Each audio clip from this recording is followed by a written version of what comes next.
అందరికీ very very good morning. Andhra Pradesh రాష్ట్రాన్ని పూర్తిగా సర్వనాశనం చేసినటువంటి ఆ రెండు పత్రికా ఉగ్రవాద సంస్థలు, ఒకటి రోతనాడు, రెండు బూతు జ్యోతి, ప్రతిరోజు రాసేటటువంటి విషపూరితమైనటువంటి వార్తలు. ఈరోజు ఎపిసోడ్ నెంబర్ 444లో ఏం వార్తలు రాశారో ఒకసారి చూద్దాం. దేశవ్యాప్తంగా ఇప్పటి వరకు ఎప్పుడు ఎక్కడా జరగనటువంటి సంఘటన విజయవాడ నగరంలో, అది కూడా కృష్ణలంక పోలీస్ స్టేషన్లో యువకుడిని చిత్రహింసలకు గురి చేసి చంపేసి శవాన్ని కూడా దొరకకుండా చేసినటువంటి సంఘటన. కాపు సామాజిక వర్గానికి సంబంధించినటువంటి సాయికృష్ణకు సంబంధించి అది మనం అంతకుముందు అనుకున్నాం ఆల్రెడీ. ఈ కేసును నీరు గారుస్తారని చెప్పి అలానే నీరు గార్చేటటువంటిది రోజు రోజుకి జరుగుతూ ఉంది. విజయవాడలో ఒక హైడ్రామా నడుస్తూ ఉంది. నాగరాజు అరెస్టుకు రంగం సిద్ధమని నిన్న వార్తలు వచ్చిన నేపథ్యంలో అతని అరెస్టును అడ్డుకుంటూ సింగనగర్లో టీడీపీ జనసేన శ్రేణుల ఆందోళన. గత 3 రోజులుగా సింగనగర్లోని 58వ డివిజన్ షాదీఖానా సమీపంలోని ఒక కోర్టు హెడ్ కానిస్టేబుల్ ఇంట్లోనే సీఏ నాగరాజు ఉంటున్నారు. ఎలా ఉంటాడు అసలు? కోర్టు హెడ్ కానిస్టేబుల్ ఇంట్లో నాగరాజుని ఎలా ఉంచారు మీరు? ఈ ప్రభుత్వానికి తెలిసి కూడా అతను అక్కడ ఎలా ఉంచారు? నాగరాజుని అరెస్ట్ చేయవద్దని, ఆయన సస్పెన్షన్ ఎత్తివేయాలని డిమాండ్ చేస్తూ కృష్ణలంకకు చెందిన టీడీపీ జనసేన నాయకులు, కార్యకర్తలు ఏదైతే నినాదాలు చేశారంట. మరి ఇక్కడే అర్థమవుతుంది కదా మీకు, టీడీపీ జనసేన కార్యకర్తలు నినాదాలు చేశారని. ముఖ్యమంత్రి అక్కడ డ్రామా ఆడతాడు, ఏమని? మేము ఒక సిట్ వేసాము, నిజాలు తేలుస్తాము అని చెప్పి. ఇక్కడేమో తెలుగుదేశం జనసేనల చేత నాగరాజుని అరెస్ట్ చేయొద్దని చెప్పి ఇంకో డ్రామాకి తెరలేపుతారు. అస్సలు చూడండి, ఇక్కడ వాళ్ళ తల్లిగారిని అడుగుతా ఉన్నా, న్యాయం జరిగిపోయింది మనం అన్నారు కదా చంద్రబాబు నాయుడు గారిని కలిసి వచ్చి. ఇదే సీఐ నాగరాజుని అరెస్ట్ చేయొద్దని తెలుగుదేశము జనసేనల చేత ఏదైతే అక్కడ అడ్డుకునేటటువంటి కార్యక్రమం చేస్తూ ఉన్నారు. ఓ పక్కేమో చంద్రబాబు నాయుడు గారు అక్కడ వాళ్ళని పిలిపించేసుకొని మరి ఏం చేశారో తెలియదు, బయటకు వచ్చి వాళ్ళు మాత్రం మాకు న్యాయం జరిగిపోయింది అన్నారు. ఇక్కడేమో ఆయనేమో సిట్ వేస్తాడు బయటికి, చంద్రబాబు నాయుడు ఇన్వెస్టిగేషన్ టీంని. ఇక్కడేమో ఆ చంద్రబాబు నాయుడు ఇన్వెస్టిగేషన్ టీము నాగరాజుని ఏదైతే ఇప్పటి వరకు ఆ నాగరాజుని అలానే వదిలేసిద్ది, అరెస్ట్ చేయాలి ఇప్పటి వరకు. రెండోది ఏంటంటే, అదే నాగరాజు కోర్టు హెడ్ కానిస్టేబుల్ ఇంట్లో ఉంటాడు. అక్కడికి మిగిలిన పోలీసు వాళ్ళు అందరూ వచ్చి అతనికి మద్దతు తెలుపుతూ ఉంటారంట. అలానే జనసేన తెలుగుదేశం వాళ్ళు వచ్చి మద్దతు తెలుపుతూ ఉంటారంట. మరి ఇదేం డ్రామా నాకు అర్థం కాలేదు. ఇది లాకప్ డెత్ సాక్షిగా పెద్ద డ్రామా ఆడుతున్నారనే కదా. ఓ పైపేమో బాధితులను పిలిపించుకొని పరామర్శన ఒక డ్రామా, ఇంకో పక్కేమో ఆ పోలీస్ బాసుని రక్షించేటటువంటి కార్యక్రమానికి పథక రచన క్లియర్గా ఇక్కడ కనపడుతుంది కదా. ఇంకొకటి మనం ఇక్కడ క్లియర్గా దీంట్లో చూస్తే, ఈ నాగరాజుకు సంబంధించినటువంటి అంశాల్లో మీ వెంటే మేమని చెప్పి అక్కడ ప్లకార్డులు పట్టుకొని ఏదో సామాజిక ఉద్యమాన్ని సామాజిక కార్యకర్తలు మద్దతు తెలిపారని అంటున్నారు. తెలుగుదేశం జనసేన కార్యకర్తలు ఓపెన్గానే రాశారు ప్రజాశక్తిలో. మళ్ళీ బ్యాచ్లు చేరుకున్నాయంట. ఏది ఇప్పుడు కృష్ణలంక ఇన్స్పెక్టర్గా నాగరాజు లేకపోయేటప్పుడు మొత్తం గంజాయి బ్యాచ్ అంతా వచ్చేసిందంట. మరి ఇదే కృష్ణలంక సీఏగా నాగరాజు ఉన్నప్పుడే కదా పెద్ద కవాతులు చేశారు. పావురం అంతమయాత్రలో, పావురం అనే రౌడీ షీటర్ అంతమయాత్రలో 2000 మంది గంజాయి బ్లేడ్ బ్యాచ్. మరి అప్పుడు ఇదే సీఏ ఉన్నాడు కదా కృష్ణలంక. ఎందుకు ఇంకా డ్రామాలు ఆడతారు, ప్రజలను ఇంకా మభ్య పెడతారు? దీంట్లో అయితే ఒకటి ఇంకో కోణం ఏంటంటే, దీంట్లో విజయవాడకు సంబంధించినటువంటి ఎంపీ అండ్ పోలీస్ బాస్ వీళ్ళకు తెలిసే జరిగిందనేటటువంటిది వార్తలు వినపడతా ఉన్నాయి. ఈరోజు సాక్షి పత్రికలో కూడా అది రాసినటువంటిది.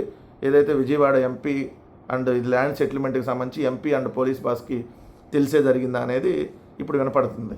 ఒకటైతే క్లియర్, ఇక్కడ ఆధారాలు ఇప్పుడు చెరిపేశారు. వీళ్ళు హోటల్ ఫుటేజ్ తీశారు, అక్కడ ఏమీ దొరకలేదని చెప్పారు. అదేవిధంగా అక్కడ చూస్తే ఏదైతే శ్మశాన వాటికి వెళ్ళారో అక్కడ మాత్రం అన్నీ 40-50 సంవత్సరాల శవాలే అని చెప్పి రికార్డ్ చేయించున్నారు అక్కడ. అంటే 40 సంవత్సరాలు 50, ఇక్కడ చూడండి, ఈ 7 శవాల వయసు 50 నుంచి 62 ఏళ్ళగా రికార్డులో రాసింది. ఈ శవాల జాబితాలో 25 ఏళ్ళ ఉన్న యువకుడు ఎవరూ లేకపోవడంతో పోలీసు అక్కడి నుంచి వెనుదిరిగారు. మొత్తంగా 7 అనాథ శవనాలను దహన కార్యక్రమాల నిమిత్తం స్వర్గపురికి తరలించినట్టు రికార్డులో కనిపిస్తుంది. ఏది కృష్ణలంక పోలీస్ స్టేషన్ పరిధిలో గడిచిన నెలలో ఎన్ని అనాథ శవాలయాలంటే మొత్తం 7 అంట. 7లో ఒక్కడ కూడా 25 సంవత్సరాల వయసుది లేదు అని అక్కడ రికార్డ్ చేశారు. అంటే ఇది ఆధారాలు అక్కడ మాయం చేసినట్టే కదా.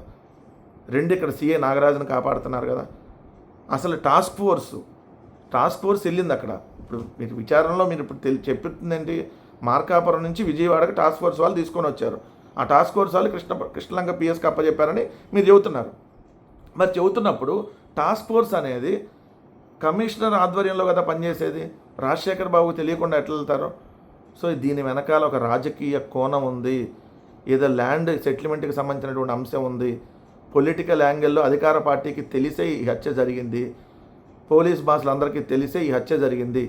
అతని శవాన్ని కూడా కావాలనే మాయం చేశారు. ఎందుకంటే అతని అడుగు వెళ్ళిపోయాడులని అనుకోవాలి జనాలు, అసలు మేము తీసుకొని వచ్చామని అనే రికార్డులో ఉండదు కదా అనేటటువంటి కోణంలో చేసినటువంటి ఇది పక్కా ప్లాన్డ్ మర్డర్.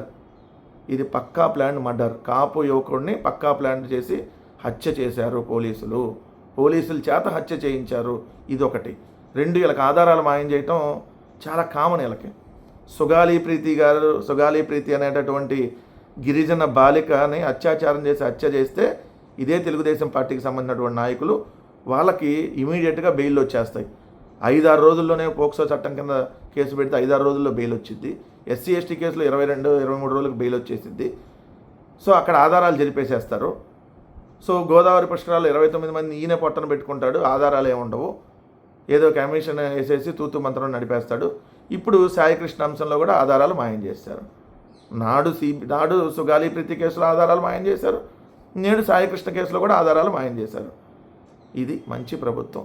పవన్ కళ్యాణ్ గారు నిన్న ఏది పడితే అది పిచ్చివాగుడు వాగేసేటప్పటికి బాగా ప్రభుత్వం మీద ట్రోల్ అవుతూ ఉంది.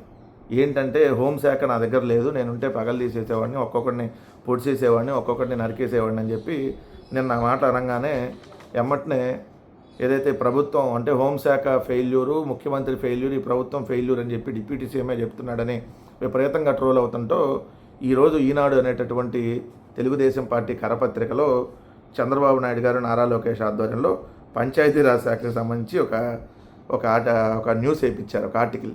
ఏంటిదంటే పంచాయతీలకు ఆర్థిక కష్టాలు, 1000 కోట్ల విడుదలలో జాప్యంతో పాలనకు ఇబ్బందులు, అత్యవసర పనులకు నిధులు లేమి, వనరులు అంతంత మాత్రంగా ఉన్న చిన్న గ్రామ పంచాయతీలు ఆర్థిక ఇబ్బందులు ఎదుర్కొంటున్నాయి. పొరుగు సేవల సిబ్బందికి పలు చోట్ల 2-3 నెలలైనా జీతాలు లేవు. 15వ ఆర్థిక సంఘం నిధులు విడుదలలో జాప్యంతో పంచాయతీల్లో పాలన అస్తవ్యస్తంగా మారింది. ఇక్కడ ప్రత్యేకించి పాడైనటువంటి ఎల్ఈడి మరమ్మతులు కానీ ఇవన్నీ చేసుకోవడానికి కూడా డబ్బులు లేవు. 2025-26 సంవత్సరానికి సంబంధించి 15వ ఆర్థిక సంఘం నిధులు 1015 కోట్ల మేర ప్రభుత్వం పంచాయతీలకు విడుదల చేయాలి. వీటి కోసం చాలా చోట్ల ఎదురు చూస్తున్నారు. పెండింగ్ బిల్లు ఆల్రెడీ 400 కోట్లు ఉన్నాయి. ఒక్కో పంచాయతీకి సగటున 3 లక్షల వరకు చెల్లించాలని ఈరోజే కరెక్ట్గా ఈ వార్త రాయించారు. అది నార్మల్గా అయితే మన ఏప్రిల్తోనే సర్పంచుల పదవీ కాలం అయిపోయింది. అప్పటి నుంచి పంచాయతీలకి కష్టకాలాలు స్టార్ట్ అయినాయి. సో ఏదైతే అంతకుముందు చేసినటువంటి బిల్లులు రానటువంటి పరిస్థితి ఇప్పుడు ఏదైతే అధికారుల చేతుల్లో ఉంటుంది కాబట్టి అధికారులు ఏం చేస్తారు, అధికారులు డబ్బులు చేతుల్లో పెట్టుకోలేరు కదా. అంతకుముందు సర్పంచులు అనుకోండి, వాళ్ళ జేబులో డబ్బులు తీసుకొచ్చి పెట్టి తర్వాత బిల్లులు తీసుకునేటటువంటి కార్యక్రమాన్ని చేసేవాళ్ళు.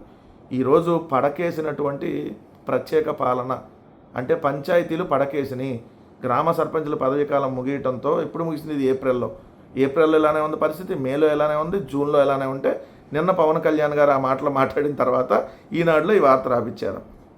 ఈరోజు నిజంగా పంచాయతీల్లో తాగునీటి పైప్ లైన్లు పగిలిపోయినా, లేదంటే మోటార్లు కాలిపోయినా, లేదంటే వీధి దీపాలు వెలక్కపోయినా, కనీసం బ్లీచింగ్ పౌడర్ అయిపోయింది కొనుక్కోవాలన్నా కూడా పంచాయతీల దగ్గర డబ్బులు లేనటువంటి పరిస్థితి ఉంది. ఇది ఈరోజు లేదు, అంత ముందు నుంచి ఉంది. సో కానీ ఈరోజు ఈ వార్త ఎందుకు రాపించారు?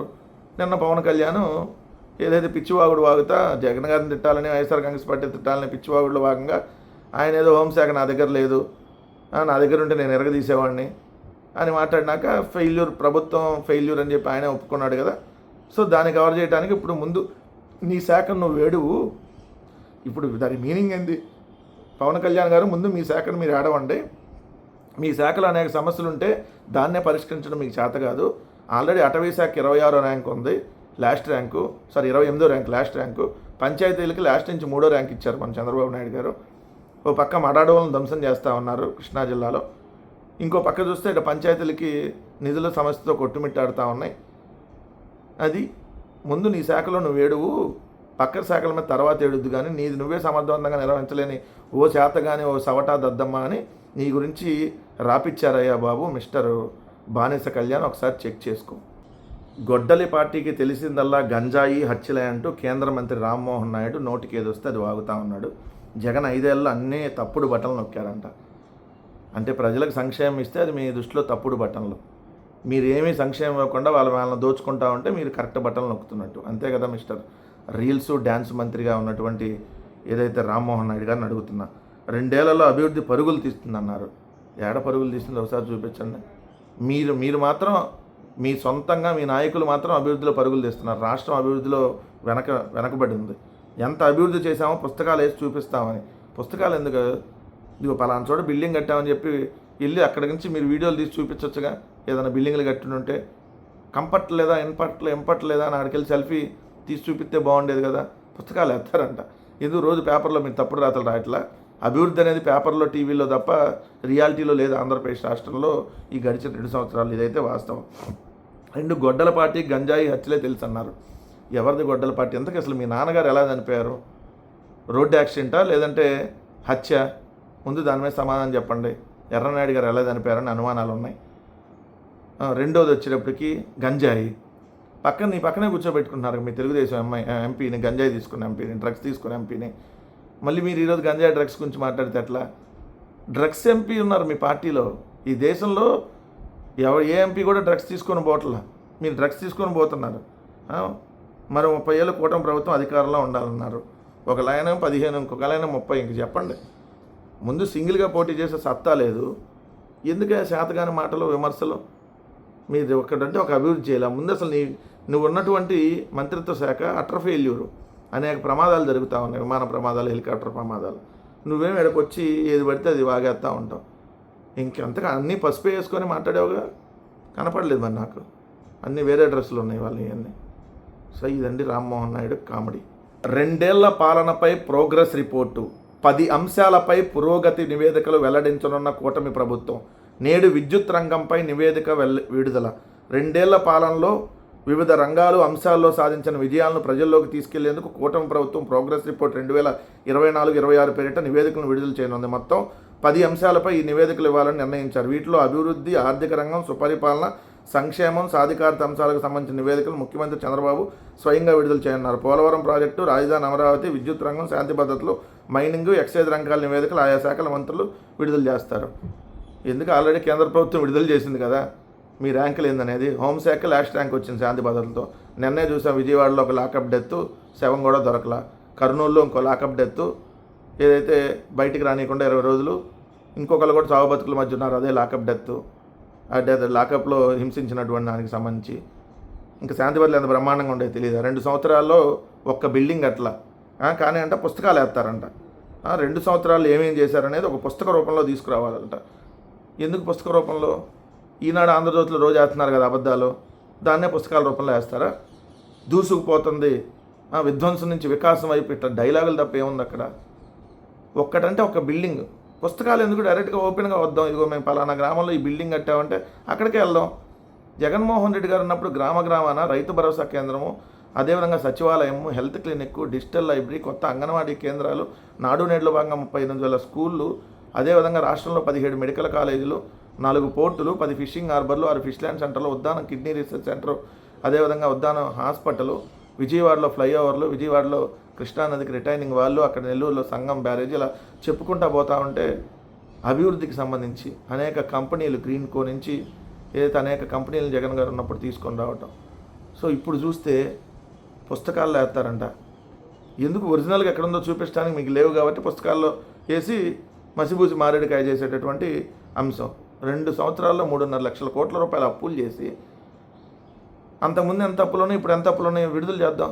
మీరు అంతకుముందు శ్వేతపత్రాలను విడుదల చేశారు కదా తప్పుడివి, అలాంటివి ఇప్పుడు తప్పుడు పుస్తకాలు వేస్తారు. పుస్తకాల్లో తప్పుడు రాతలు రాస్తారు. అంతకుమించి మీరు ఏం చేస్తారు? ధ్వంసమైన రాష్ట్రాన్ని గత 2 ఏళ్లలో వికాసం వైపు తీసుకెళ్లారంట. ఈరోజు రాష్ట్రంలో జంగిల్ రాజు పాలన నడుస్తూ ఉంది. ఉన్న కంపెనీలన్నీ తరలి వెళ్ళిపోతూ ఉన్నాయి. మనుషులు బయటకు వస్తే ఇంటికి సేఫ్గా తిరిగి వెళ్తారన్న గ్యారంటీ లేదు. ఇంత దారుణమైనటువంటి పరిస్థితులు ఇక్కడ ఉంటే అసలు వికాసం వైపు వెళ్తుందని సిగ్గెలా లేకుండా చెప్పుకుంటావో అర్థం కావట్లా. P4 కార్యక్రమాల వివరాలతో సంక్షేమ సాధికారత అంశంపై ప్రోగ్రెస్ రిపోర్ట్లు ఇస్తారంట. P3, P4 అంటే తాకట్టు పెట్టడం లేదా అమ్మేయటం. ఇదే కదా మీరు చేసింది ఎన్నాళ్ళు? ఒక్కటంటే ఒక అభివృద్ధి మీరు చేసింది చెప్పండి 2 సంవత్సరాల్లో. జగన్ గారు తీసుకొని వచ్చి మీకు రేట్లు వేసుకోవటం.